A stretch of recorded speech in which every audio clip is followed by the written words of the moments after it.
Hi everyone, this is Jem and welcome back to my YouTube channel. Ito na nga post ni Direct Mark De La Cruz, yung kahapon Beauty Empire Thanksgiving video, okay? Ito more picture. At yun na nga nakasentro kay Sam at saka kay Barbie. Ano kang talagang braso ni Sam? At yan Barbie, si Ara San Agustin, at saka si Roxy Smith.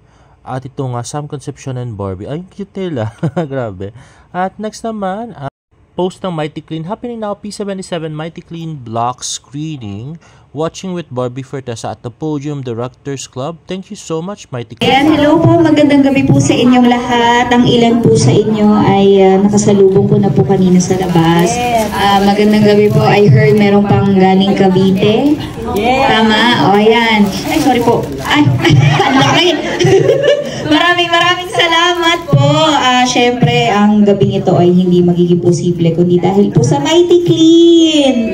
Thank you so much, Mighty Clean family, sa block screening na ito.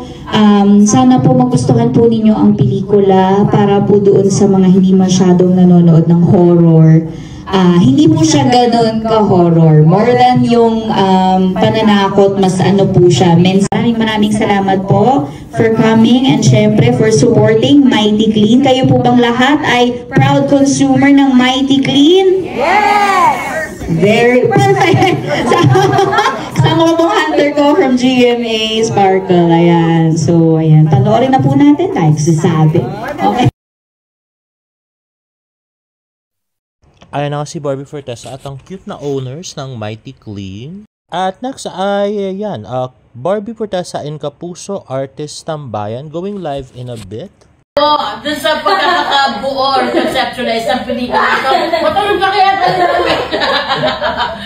Nadami pa si Derek na seryo! Kaya ako na si Derek, tawa kasi si Derek eh. Si Derek. Palagi ko nagkamali na sinabi si May. Imbes na Derek Cabredo, naging Derek mo na stereo. Tama ba? Can you please confirm? Ang dami daw black screen. Yes! So, nakakatuwa. Marami. From my friends, ang ating girl boss, si Miss Annette, nag-block screening po siya. Ang aking kumaring si Kaylin Alcantara, nag-block screening din. A lot of the brands that I am endorsing also. Marami po talaga Barbie Natics, and syempre ang Barda fans, nag-organize din po sila ng mga block screenings. Kaya I feel so loved. Siyempre marami nagmamahal kay Barbie, kaya sana nga ay bumenta to at mag-blockbuster pa din. Maraming salamat po sa inyong lahat. Alam kong hindi biro ang magpa-block screening. Ang ibig sabihin po kasi ng block screening, bibilhin mo yung buong oras na yon sa sinihan para mapanood yung pelikulang yun. So hindi rin talaga biro. Kaya sa lahat po sa inyo, maraming salamat. Yes! At next naman kay Barbie. Yes, at saka gusto ko lang din i-emphasize na though horror po ang genre namin, marami po kasing nagulat din dahil ano rin siya eh, very relatable, very heartwarming, at saka marami kayong makukuhang life lessons at saka realization sa ending tungkol sa character ni Luna na makaka-resonate Ay, totoo po yan. I really love the movie. Grabe.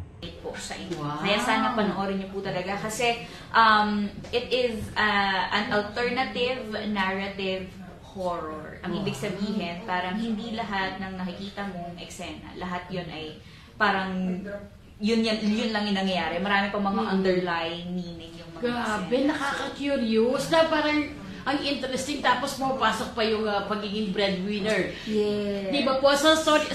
Next ay yung biggest challenge daw ni Barbie Fortesa. Let's watch this. So, ano yung biggest challenge in portraying Luna? At paano ka naghanda para sa emotional and mental strain na ito? Ang biggest challenge sa pag-portray kay Luna ay yung mga subtle nuances. Maliliit lang yung mga reaksyon ni Luna eh, pero kailangan maintindihan ng audience yung gustong sabihin ng character. Naging mahirap siya para sa akin kasi ayun, subtle nuances daw. kasabay kong ginagawa ang Pulang Araw na napakalaki ng TV acting naman yun, diba? Na war project pa. So, yung pagtimpla ng acting na from napakalaking war project, tapos bigla kang sasampa sa P77 na kailangan maliliit lang yung movements mo, minimal reactions, minimal nuances. So yun, yung pagtahi, ganyan. Tapos yung difference ng characterization, kasi si Adelina... Ay, ganun pala yun. So magkaiba yung yung acting niya at nuances niya dun sa Pulang Araw at dito sa P77. Ay bunso, sa makalumang panahon, si Luna naman ay panganay sa modernong panahon. So, yung tawid din ng characters yun, challenging din yun. At si Derek Cabrito kasi, yung katulad ko na sinabi niyo kanina, very technical siya pagdating sa units ng pag-arte. So, meron siyang mga specific na pointers sa akin, meron siyang specific instructions na, gusto Ayun nga, tuloy-tuloy sa pagpapaliwanag si Miss Barbie Fertel. Gusto niya dito sa line na ito, tutulo yung luha, dito sa kabilang to, o kakabig ka, ngingiti ka, ganyan. Na dapat lahat yun magawa mo seamlessly para naman hindi mo confuse yung mga tao na bakit biglang nakangiti ka na, ganyan. So, yun yung mga challenges na na-encounter ko and syempre, yung pag-segue ng taping, yun nga. Ang tindi ng focus, no? Kung siguro habang ginagawa mo yun, talagang dapat nakafocus ka. Oo, kasi matinding focus talaga. So, True, mahirap yun kasi baka mapaghalo mo yung yung dalawang character, di ba? Kiss Mary Hill, David Licauco, Sam Concepcion, JC Alcantara.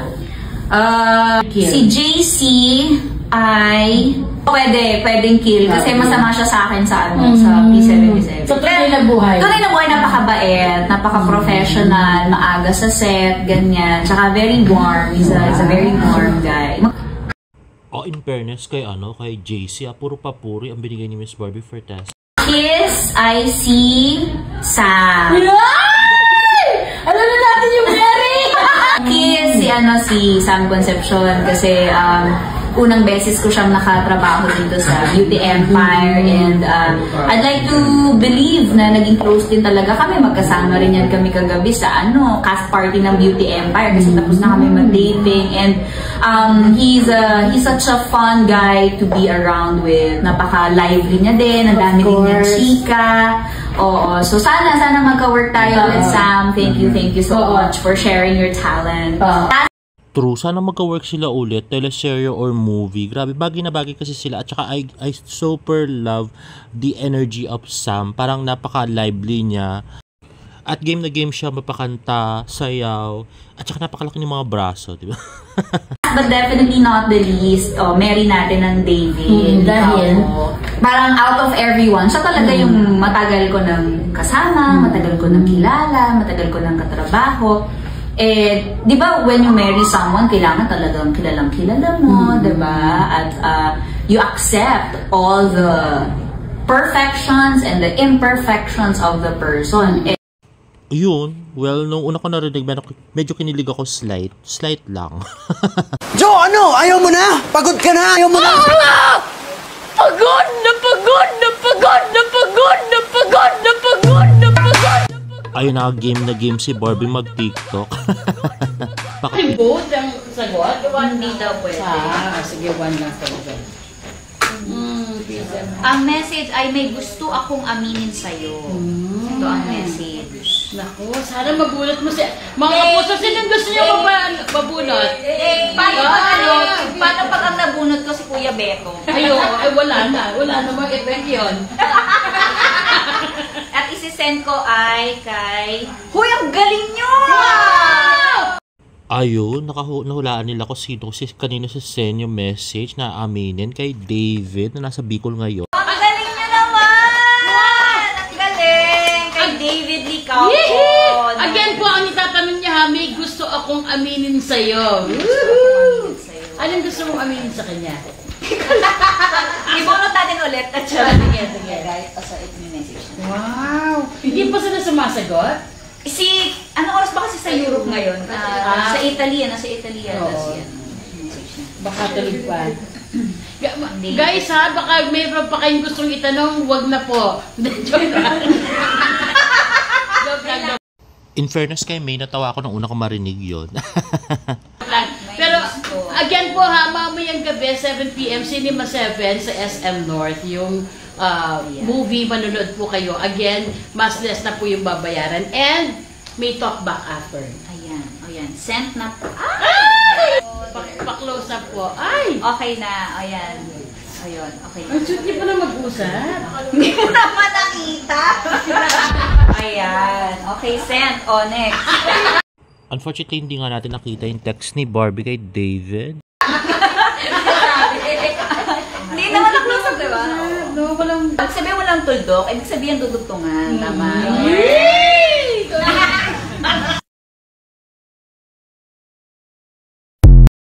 At next is post ni Barbie Fortesa. You know how you and your friends would talk about the movie you just watched. I'd like to be that friend. Tara, pagchikahan tayo sa P77 after mo manood sa SM North 7 PM screening. Because some movies deserve more than just a silent exit. Ayan na nga yung sa upuan sa harap.